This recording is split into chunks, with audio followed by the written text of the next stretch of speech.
రాష్ట్ర వ్యాప్తంగా ఉన్న నిరుద్యోగ సమస్యలను పరిష్కరించాలని వారికి ఇచ్చిన హామీలను అమలుపరచాలని ఏఐవైఎఫ్ రాష్ట్ర ప్రధాన కార్యదర్శి మొజ్జాడ యుగంధర్ కోరారు. శ్రీకాకుళం జిల్లా నిరసనపేట మండల కేంద్రంలో ఆయన పాత్రికేయుల సమావేశాన్ని నిర్వహించారు.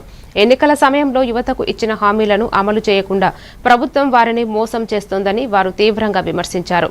ఏఐవైఎఫ్ జిల్లా అధ్యక్ష కార్యదర్శులు బొర్స సంతోష్, కొన్న శ్రీనివాస్ మాట్లాడుతూ రాష్ట్రంలో ఖాళీగా ఉన్న అన్ని ప్రభుత్వ ఉద్యోగాలను వెంటనే భర్తీ చేయాలని కోరారు.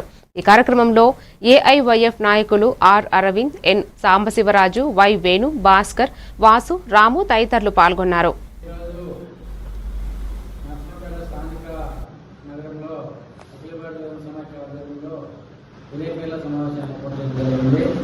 దీని ముఖ్య ఉద్దేశం ఈరోజు ఎన్డీఏ గవర్నమెంట్ అధికారంలోకి వచ్చింది.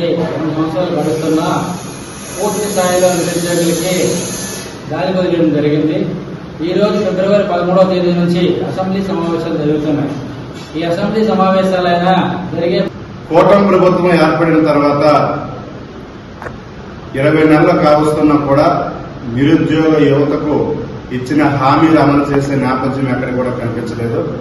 ముఖ్యంగా కూటమి ప్రభుత్వం ఏర్పడక ముందు బాబుస్తే జాబ్ గ్యారంటీ అనేసి చంద్రబాబు నాయుడు గారు చెప్పారు. అదేవిధంగా సూపర్ 6 హామీలలో అమలులో చూసినట్లయితే మేము రాగానే అందరికీ కూడా ఉద్యోగాలు ఇస్తామన్నారు.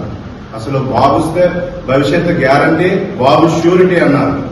అసలు ఎవరికి భవిష్యత్తుకు గ్యారంటీగా కూటమి ప్రభుత్వం నిలిచిందో చెప్పాలని మేము అడుగుతా ఉన్నాం. 20 నెలల కాలం గడుస్తున్నా సరే ఈ రోజు కూడా వాళ్ళకి న్యాయం చేసిన దాఖలాలు ఏడా లేవు.